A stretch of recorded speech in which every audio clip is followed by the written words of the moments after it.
Hello, everybody, and welcome to the Baka podcast.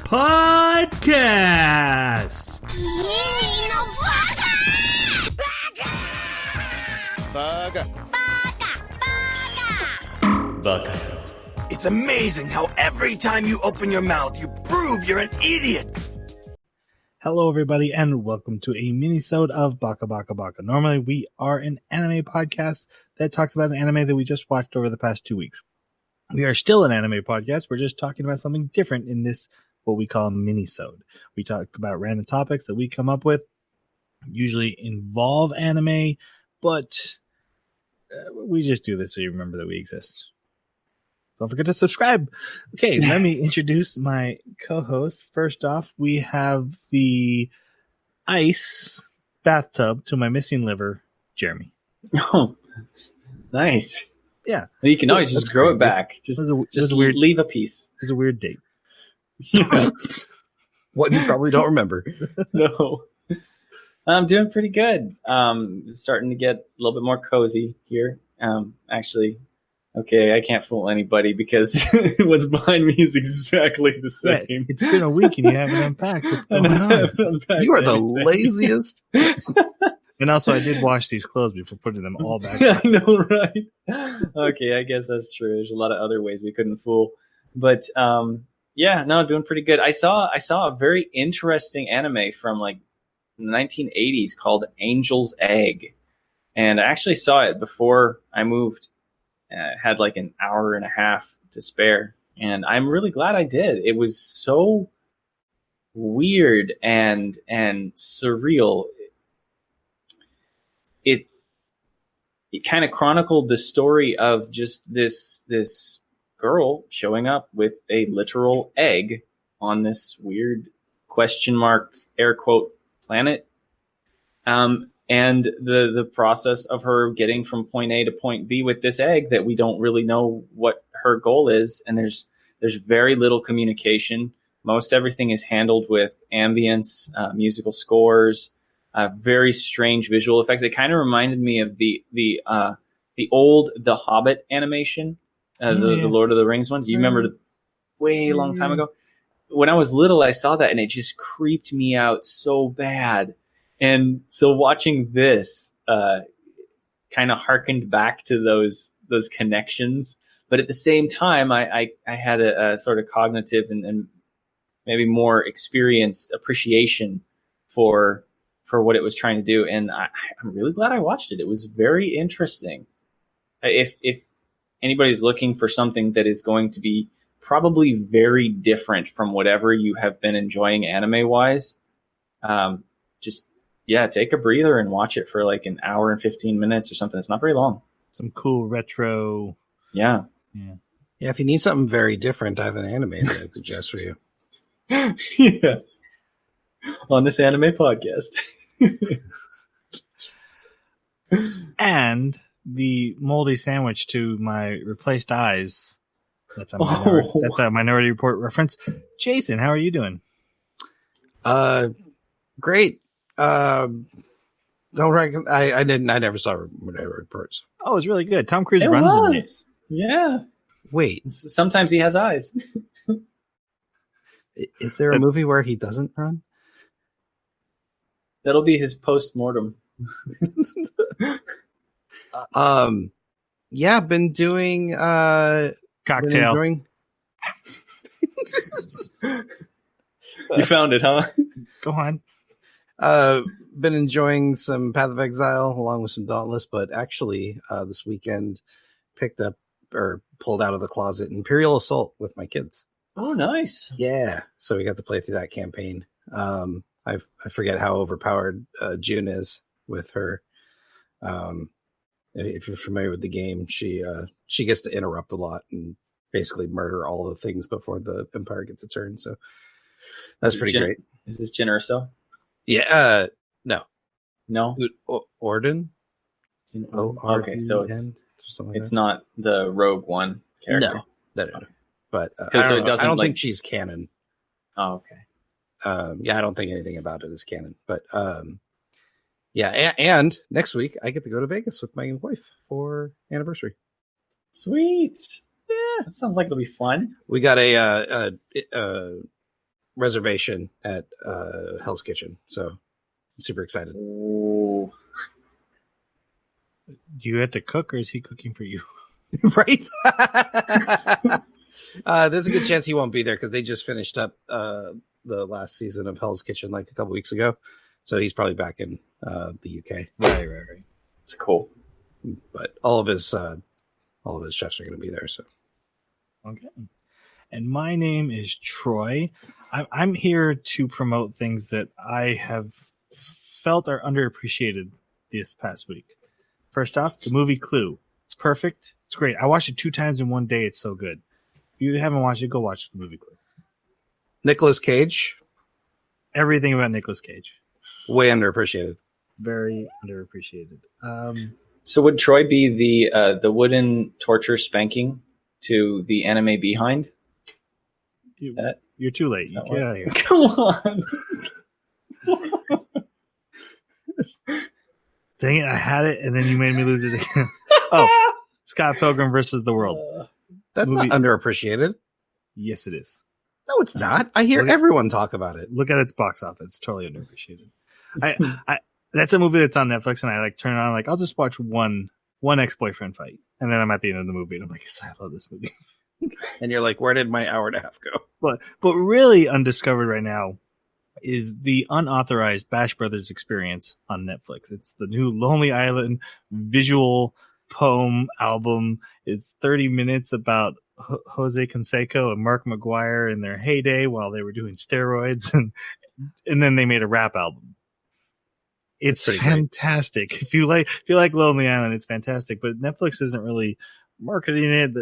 No one really knows it exists. And I've watched it a couple times, and now I have the album on my Spotify list. It's so good. Okay. That's weird they wouldn't promote Andy Samberg. Like, that's really weird. So this is the Dick in the Box group? Yes. Okay. Without Justin Timberlake. Oh. Right. He's usually like a guest. But speaking of underappreciated, Justin Timberlake, that dude's a talent. He is very talented. Okay. Wasn't he in a movie called Just in Time? I have no idea. I'm almost sure that's true. It sounds right. It's ridiculous. Okay. I can totally see it. We have a minisode to talk about. We have a reason we're here. And the subject of this week is Gore, because we just came off an anime with it was an action anime, but it had a lot of body horror and limbs getting cut off, decapitation. There's a comedy too. There's and a harem. We said a lot of things about it, and we're not going to say too much about it, but it brought up, and I almost wanted to talk about it in there, and I was like, let's just do it in the minisode. Where does Gore have a place? Does it have a place? Is there a reason for it? How do you guys feel about it? All these questions. So we're going to explore Gore, especially in anime, but I think things like, Game of Thrones, Human Centipede, all that kind of stuff can come up too. So let's see where we get. Let's talk about Human Centipede. Mostly not. We mostly won't, I'm sure. But I would like to hear everyone's first what your personal thoughts are on Gore and how you feel about it in your content. I know we all have different levels of how we tolerate it. For me, when I first think about it, I really have 2 categories where I find it acceptable. One would be way over the top. So you're talking like Evil Dead 2. We're talking that good movie. What was that stupid one? Like a Slaughterhouse or something like that. It was a comedy, and that's what it's for. It's for comedic purposes. It's this over the top gore that is just so unrealistic that you're taken away from any horror aspects, and it's just kind of humorous at that point. The second way is you want to use it as a high stakes suspense. It needs to mean something. And you want to use it in a way to either shock the audience, or you want to use it as some sort of finality, right? Or some sort of tension stakes. Because if it doesn't mean anything, then you're just, well, why did I watch it, right? So, for instance, like The Saw movies kind of come to mind because of, you've got this high stakes of you need to get out of this trap or you're doomed. And then you kind of borderline that gore porn, but then you've got Hostel, which takes it too far and there's no real point to the gore. Right. And that would be like an unacceptable version for me. So yeah, that's kind of the two schools of thought when I think about it, unless it's like Blade, and then it's just awesome. Yeah, that actually, I wasn't considering that, but you do have a point when it comes to like superhero or vampire. A lot of times it accompanies vampires and zombies, and in those situations, I usually give gore a pass because it seems to fit the setting really well, and so it kind of just goes right by me, and I'm fine with it. The only other time that I actually have no problem with gore and appreciate that it's there is when it's trying to be a relatively accurate portrayal of what would happen. As in, it's more of an expose of this is what it really looks like when this guy gets hit by a sword.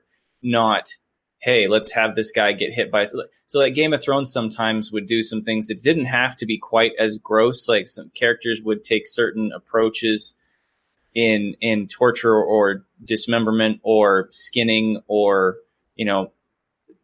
popping someone's skull. That doesn't have to be done for me. I'm not a fan of that kind of stuff. I don't like that. But if you're having combat and, somebody gets slashed by the sword in combat and that's shown and that's gory and there's blood everywhere and you see, organs and entrails and stuff, that's fine. That doesn't bother me. But it has to essentially be just kind of a manifesto of some other intention. The gore itself, or even just the act of causing harm. I don't like. I have a really hard time when that's glorified in the character or their motivations. It's kind of like the difference between a torturer versus a warrior, right? I can watch a warrior. I can't watch a torturer. Right. So yeah, but those are the only two kinds of gore that I'm fine with. And in all cases of those situations, they need to be relevant and carried by the plot. My own tolerance is usually pretty high. Like when I watched Game of Thrones, I didn't even notice it really was that gory. And then I think I was having a conversation with Jeremy. He's like, "This is really gory." I'm like, "Oh yeah, I guess it kind of is." And especially but there's a caveat to that because when it's quick and like just a flash of a head coming off or something, I can handle it. Torture porn like Hostel and Saw, my empathy spikes really quick. Like, and it's like, oh, I can't watch a guy slowly lose his foot, or stuff like that. That I can't handle very well. And I agree, especially with Jason's, where I think it fits. There's that realism, and especially if it has character impact. Man, we really should talk about anime. I would say Game of Thrones again because Jaime Lannister getting his hand cut off and how that literally resonates for seasons for that character because it literally changes so much about him. And so that is a very impactful moment that I think needs to be shown. I don't think you do that off screen. This is going to resonate so much. You want the audience to go through it with you. Also, the Battle of the Bastards, but that also kind of brings the stakes back into it. You need to know that at any moment our characters we love can die, and this gritty realism and gore that's surrounding the screen helps to do that. But when I made this minisode topic, I was like, yeah, gore in anime is really not for me. That's not really something I'm into. And then I Googled a list of, the best gore anime so I could see if there was any on the list I liked, and I liked most of them. So, well, so the first one that came to my mind was Agame ga Kill. That was a fantastic use of gore. And I think it's because it was a surefire representation of the loss that not only the characters on screen were experiencing, but we were experiencing. I remember you guys going through that anime together and how awful it was with every single death, because the storytelling was so good, we attached with every single character, and when we'd lose one, it felt so terrible. And also, it was gory. Just about every single death was like super gory, but it fit. I didn't feel grossed out or misplaced at all in that anime. But this last anime we watched, not only was the consequence less, it felt out of place.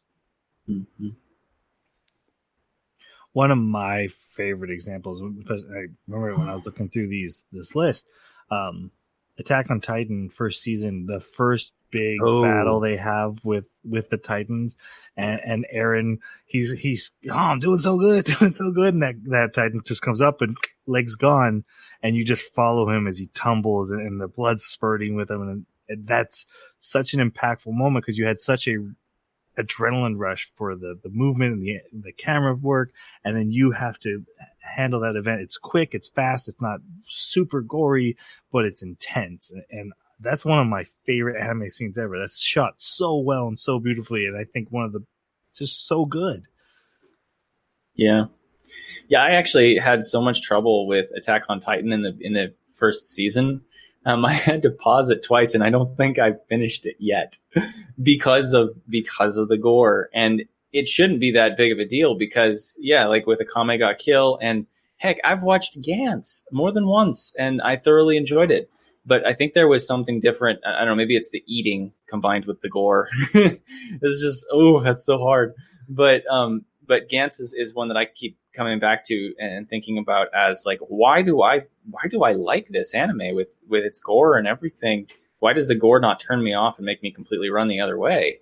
And I think it's because I've accepted the premise. When you watch the characters get constructed when they're brought in after their first death, and you watch them literally be constructed in layers like they're being 3D printed, and you're essentially witnessing the gore already without any damage because you're seeing the organs and the bone structures inside of them and the musculature and the tissue and everything.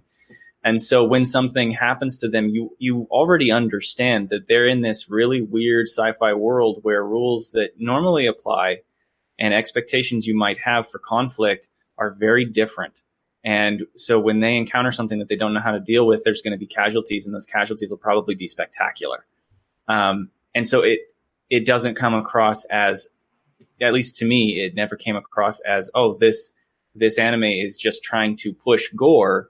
It came across as these guys, like what you both pointed out, there is so much at stake for them to survive. You watch generations of other people come in and disappear because they can't cut it. And is anybody going to make it? And the gore really sells that because you feel every single death with that. And it seems like that's kind of probably going to be a commonality, is that the gore helps you feel when a character dies that you cared about, and it lends so much impact. Made in Abyss. Oh God, yes, with the arm. Oh, the arm, MIDI, transformation, and death. Spoiler. But I wanted to ask you guys, do you think Land of the Lustrous was gory? It's gory in the in the crystal world. Oh my God, we're not supposed to see those faces. They don't seem to feel pain at it's not, when I see them break, I don't empathize like, oh my God, I know how that feels. Oh, that's fair. Mm-hmm. Yeah.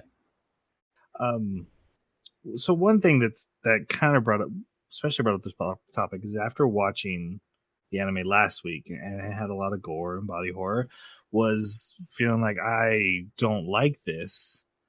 But then I kept coming back to Future Diary or Mirai Nikki, where one of the main characters is a girl who commits sadistic killings for the win. You know, that's what she's going for. But there's a character who was sadistic in the Magical Girl Spec Ops that I hated. But in Future Diary, that girl is not really presented as a hero or even a protagonist. She's the entire time is like, is she an antagonist or not? Can we trust her? Yeah, she does these horrible things, but they're in this horrible situation. So every time she committed these gory killings, it always kept you on edge, on nerve. It kept her morality from ever reaching one side or the other. Every time she's like, oh, she's saving the hero, but did she really need to chop that guy in that many pieces to do it? and so the gore kind of served that purpose and keeping that character unsettling on purpose. So I never trusted her, and it worked through that whole story. And I love that story. Whereas in this last one, they're like, hey, this is one of the heroes sadistically torturing and committing gory acts. And I'm like, I don't want to like you, and I'm not going to. I hope you die too. Yeah. High School of the Dead was pretty gory. Mm-hmm. But it's also a zombie one. Mm-hmm. Ajin. Ajin sold it well, though. Yeah. Ajin sold the gore pretty well, and also because they would come back. And the black, and it was black dust though, wasn't? There's not like blood when they like lose a body part. It would be like black dust. No, there was lots of blood. It's just the black Yeah. dust would bring them back. Okay. Yeah, well, what got me with that one was that a lot of it was self-inflicted, and that's even a very strange kind of gore. Yeah, I do have a disconnect when it's like vampires or zombies that are getting gore. It's like there's no empathy connection to that. I'm like, yeah, good for them. Yeah, that's their thing. That's what they do. And you can't mention Blade without saying some people are always trying to ice skate uphill. That is the best ending line for a hero in a superhero movie. It's just, what a I need treasure. to rewatch it. It's been too long. especially Blade 2. Blade 2 is fantastic. Blade 1's weird. Blade 2 is fantastic. Blade 3 is not fantastic. Okay, I think that does it. You guys have any last thoughts before we wrap up? No, For me, yeah. Okay.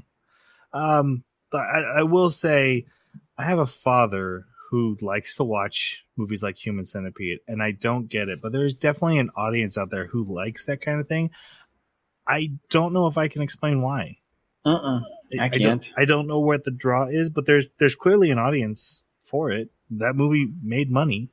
there's this audience for Sharknado. So I mean, Hey, I watched that. I watched Sharknado. Why are you attacking us? You just found the audience, man. there you are. I watched the first 3 and then I was out. I just watched it whenever it happened to be on TV when I was flipping through channels. All right. We are currently watching Skullface Bookseller Honda-san. It is they're like mini episodes. And it's a comedy. We will be talking about that next week. We're slowly working Jason towards chibi anime. We'll watch it chibi. If you would like to comment on your thoughts on gore and anime and other media, we would love to hear it. You can reach us on our Twitter at Baka Podcast or our email, theanimebakaclub@gmail.com, or leave a comment wherever you found the podcast, and it'll get to us, and we will get back to you. Thank you very much. For those who do leave comments, we very much enjoy them. Okay, guys, let's say goodbye. Thank you for listening. Have a great week. Sayonara.